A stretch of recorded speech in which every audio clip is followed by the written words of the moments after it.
Joplin City Council discusses moving into the next phase of COVID-19 recovery.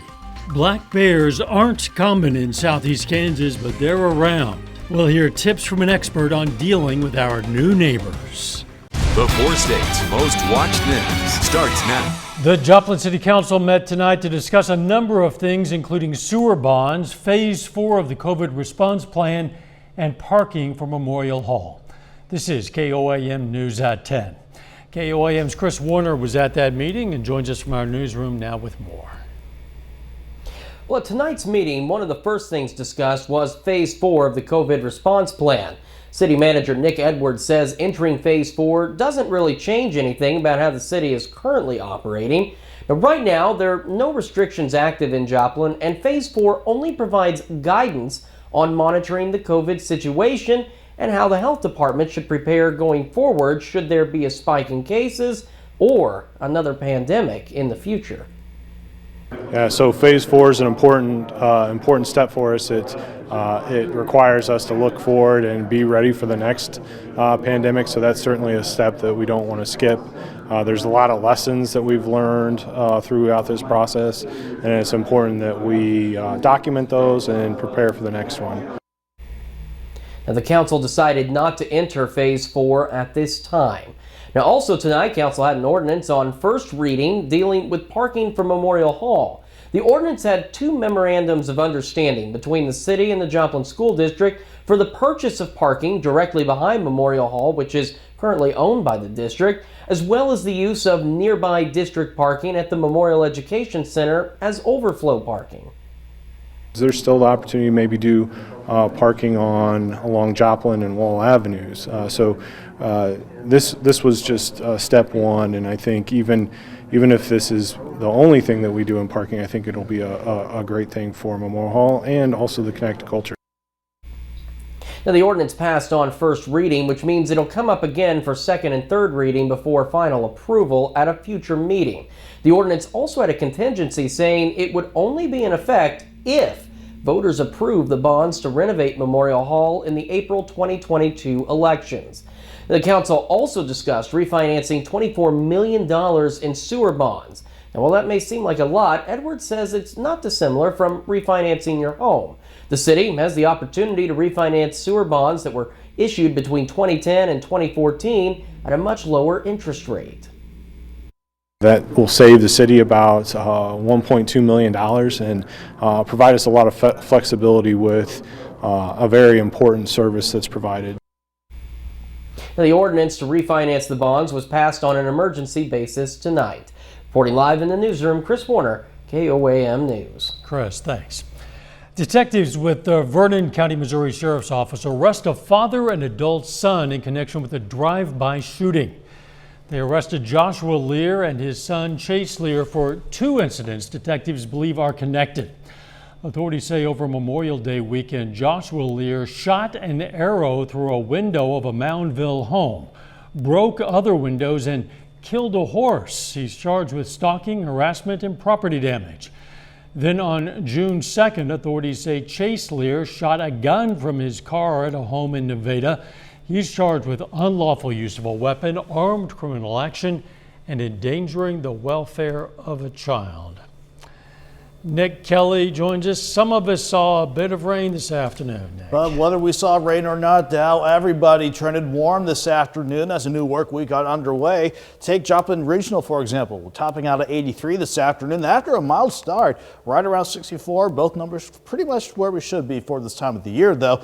The scattered showers and storms we had earlier this afternoon and evening have pretty much fallen apart, but I am still keeping a few showers trying to hold together across parts of northeast Oklahoma. There's not a lot of warm air aloft this go around, so as long as our main upper level low is still spinning across the St. Louis area, I would not be surprised to see a few isolated showers, maybe a random storm overnight. But we're still mild, 70, 74 degrees, everybody right in between those two numbers as we go into the late night hours ahead of us.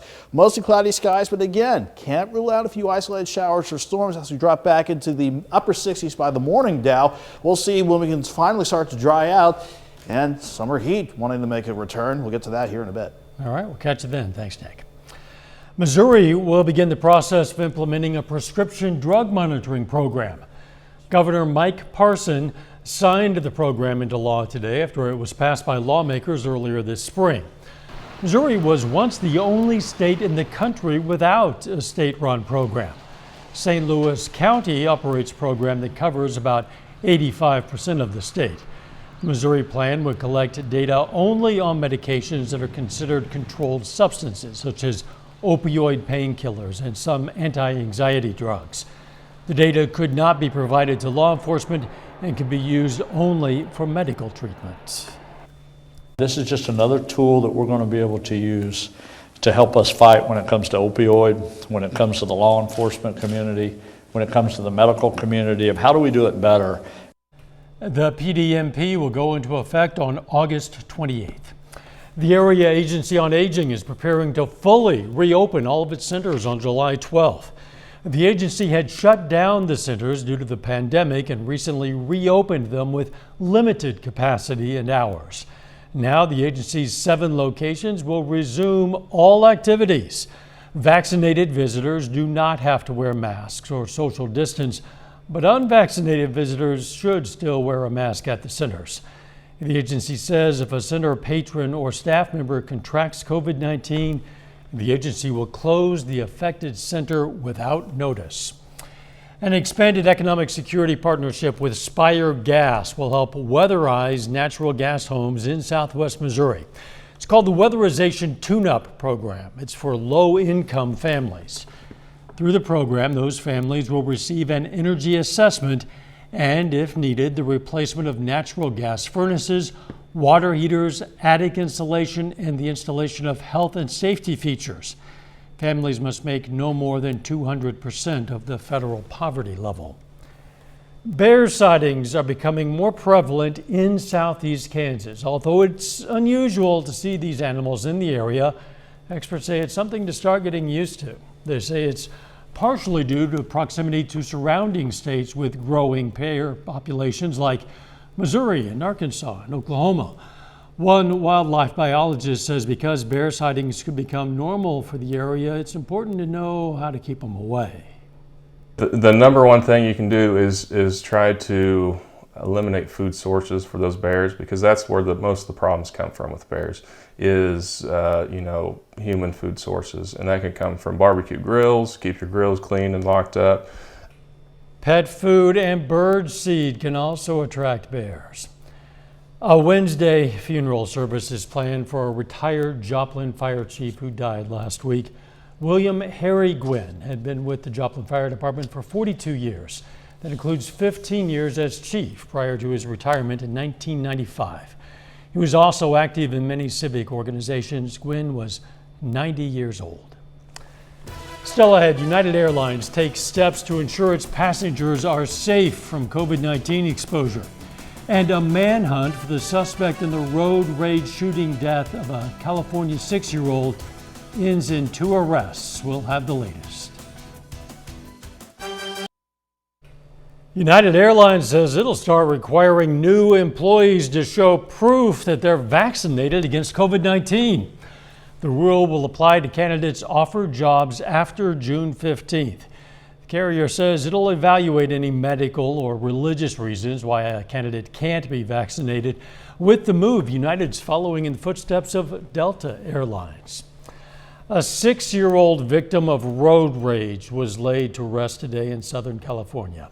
Aiden Leos was shot in the stomach while his mom was driving him to kindergarten. Tonight, 2 suspects are behind bars and prosecutors are preparing to press charges. Danya Bacchus reports from Los Angeles. California officials say 24-year-old Marcus Anthony Aries and 23-year-old Win Lee are responsible for the death of 6-year-old Aiden Leos. They say in what appeared to be road rage 2 weeks ago, the suspects fired a gun into the car where Leos was riding in his car seat. It could have happened to any one of us. We all drive the freeways of Southern California. We've all gotten upset at other motorists.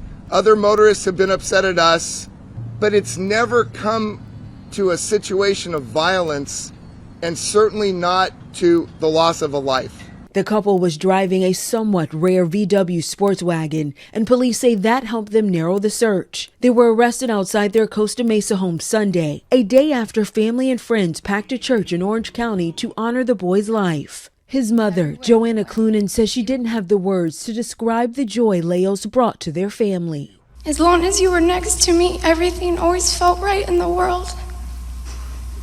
Because your overall existence exuded peace and love. Orange County prosecutors had offered a $500,000 reward for any tip leading to the suspect. They also offered some leniency if the suspect turned him or herself in and took responsibility. That didn't happen. And at this point, quite frankly, I have absolutely no empathy or sympathy whatsoever.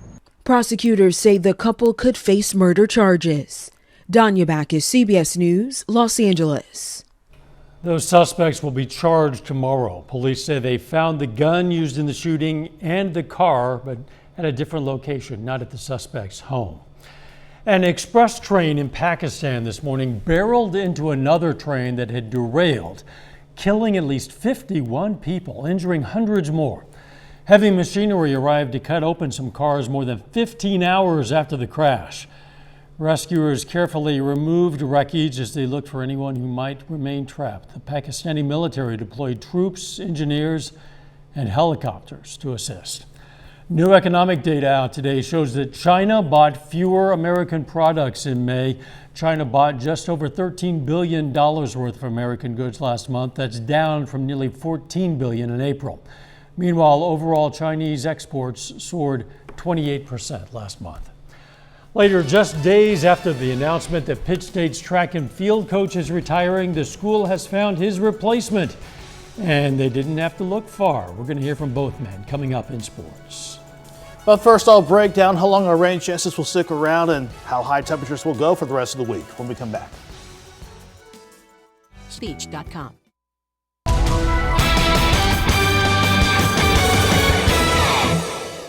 We managed to stay warm once again to kick off this new work week despite a quiet start in the morning and eventually, to the surprise of no one, a typical afternoon of scattered rain and a couple of thunderstorms. Again, that's what we expect for the early part of June as we start to wrap up spring and heading into summer later this month.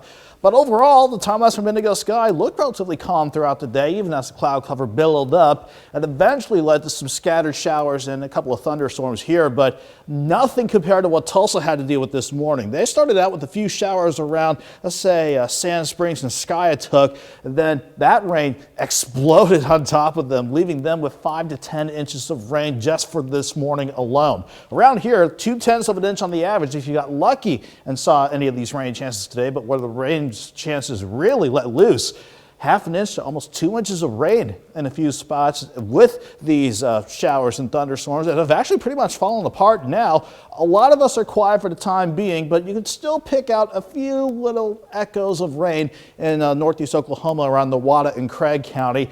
There's not a lot of warm air aloft to keep us dry overnight. So this time around, can't rule out a few random showers, maybe a random storm overnight, but most of us will stay dry as we stay mild. Even right now, 71 degrees with an east breeze pushing at 10 miles per hour. 84% is our relative humidity. A lot of us are in the lower to middle 70s. It's cool as 70 in Monette and 74 in Iola, Chanute, and Miami. So we'll drop back into the upper 60s overnight. Not much of a drop off as we bounce back and forth between partly to mostly cloudy skies. So while we had to deal with the usual random pop-up showers and storms today, we didn't have to deal with this cluster of thunderstorms that actually had some severe weather working across parts of the deep south. At the surface, doesn't really show much to cause that complex of storms to unfold other than high pressure over the Carolinas, with the southerly flow on the backside of it pulling in the Gulf moisture even toward our neck of the woods. But upstairs, still our main driver is the stubborn upper level low working over the state of Missouri, but it continues its slow journey onward. And as long as it sticks around for tomorrow, and even tonight for that matter, that means we'll still keep an eye out for a few isolated showers, maybe a random storm overnight. But again, most of us dry as we drop back into the upper 60s. Come tomorrow afternoon, we might be dry to start, but once we get into the afternoon, A few widely scattered showers and thunderstorms, but like the past few days, I don't think anything turns severe, but anything strong will produce moderate to heavy rainfall at times. 67 in the morning, 78 by noon, afternoon highs around 83 with generally a southerly breeze at about 5 to 10 miles per hour. We'll quiet down for tomorrow night before we do it again Wednesday with highs in the mid 80s and again widely scattered showers and storms. But this upper level low finally gets caught in the jet stream later on this week and finally starts to really move along. Can't rule out a few random showers or storms Friday and Saturday, but it'll be all about this upper level ridge really building in. So while we'll be thankful for that to give us some dry time by early next week, the temperatures, we can only hold off the 90s for so long. 83 tomorrow, 86 Wednesday, 89 Thursday, near 90 Friday and Saturday, and probably pushing 91 for maybe a hot and humid Sunday now. That 90 barrier is a bit of a psychological thing, but once we hit it, it feels like officially it is very hot out there. Yeah, we can only hold summer back for so long. You bet. Thanks, Nick. Coming up in sports, the Joplin Outlaws aim for a 4th straight win to begin the summer schedule and a passing of the torch for Pitt State track and field. Jacob Leonard joins us with that and more next.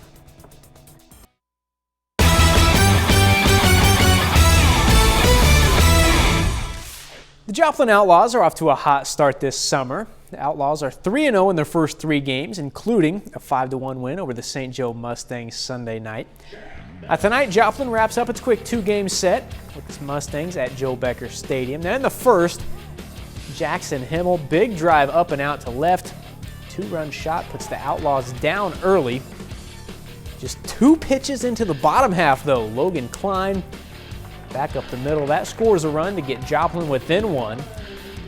Still in the first, second, and third for Brett Wiemers. Pittsburgh High School product comes up with a 2-run double. Outlaws take their first lead at 3-2. They would go back down 7-3. Here in the 5th, though, Ethan Ellis hammers it deep. Almost had it off the fence to score 1. He's in there for a double. Outlaws, though, not able to get back in front. They suffer their first loss, 8-5. In the major leagues, the Royals kick off a 3-game series tonight with the Angels. Now, this one on the West Coast, so pretty late start. Still early in the game, but the Royals are down 7-2 right now in the bottom of the 5th. Well, Pittsburgh State Track and Field has a new head coach. After Russ Jewett's retirement on Friday, the school has named Kyle Rutledge the next leader of the program. We caught up with both men today to talk about passing and receiving the torch as the leader of the Pitt State Track and Field program. Russ Jewett is calling it a career as a head coach at Pittsburgh State. I wanted to leave coaching when I was still effective, and I think I've been pretty effective still recently, and yet I just feel like it's time to turn things over to others that are going to continue this tradition and maybe even take it to new heights. Kyle Rutledge has been named Jewett's successor. In 9 seasons as an assistant, Rutledge has learned a thing or two from the 46th-time MIAA Coach of the Year. That's a long list, but definitely how he leads a program, how he treats people, and just how he has passion. I mean, it's undeniable how much he cares about the student athletes and the well-being, and just the passion he has for this university and community. His competitive intensity is at the top of the list, but it's not the most important thing. He has the welfare of the student athlete in mind when he approaches his coaching philosophy. He's very much a team builder, and that's very important to us in our program. Rutledge knows he has big shoes to fill after Jewett led the Gorillas to 50 conference championships and 2 national titles. Our number one expectation is to honor our tradition year in and year out, and we have great people around it, and just to make sure that we're doing things the right way. I mean, winning is always at the top of the list, but we want to make sure we're teaching these athletes how to become better people and to honor our tradition and Pittsburgh State the right way. In the moment, you're wanting to win championships and develop character, and then you want to leave something for the folks that come after you. And he's bought into that completely and made that stronger here, and that's near and dear to my heart. But Rutledge says this is a dream job, and he's here to continue that tradition for a long time. When I arrived here 9 years ago, it was a phenomenal opportunity, and then I just grew in love with the school and the community, and so yeah, it became a dream. It was a relief that me and my family feel at home here. We love it here, we love the community, and being close to home, it was more of a sign of relief that we're going to be here for the long haul. In addition to naming Rutledge head coach today, PSU has promoted Brian Mantooth from assistant coach to associate head coach and Ben Barrows from part-time assistant to full-time assistant. And that's a look at sports. We're back with more news after this. Take time now to honor a local veteran, Private First Class Claire Vanacker. The Riverton, Kansas native served in the U.S. Army during World War II. Proud to salute Private First Class Claire Vanacker, tonight's four-state hero. A lot of us dreamed of one day taking the field or court as a professional athlete for our favorite sports team. Unfortunately, for most people, it doesn't happen. But that doesn't mean that participation in sports has to stop when we leave school. Today, some area kids learned about activities they can do well into adulthood. Missouri Southern hosted the Children's Lifetime Sports Academy. Some of the activities they learned about are martial arts, frisbee, and fishing. This is the 25th year for that annual camp. In Webb City, this camp tapped into the creative side of kids in the four states. The Drawing Camp, hosted by Creative Originals by Roxanne, teaches campgoers how to draw still life pears, a lighthouse, sunflowers, a sloth. Participants paid an $80 fee, and that covered a sketching kit. There's at least a continued chance of rain over the next few days. Yeah, maybe a few random showers overnight, maybe a random storm, but the better odds, like the past few days, we'll be back in action tomorrow afternoon. Still warm though, with highs around 83. Yeah, definitely trending upward. Final sports notes. Former Pittsburgh High School standout Brett Wiemers had a pretty good night tonight for the Outlaws. 2 for 4, 2 doubles, and 2 RBIs. Pretty good indeed. Thanks for joining us. We'll see you right back here tomorrow. In the meantime, let's take care of ourselves and each other and make it a great one.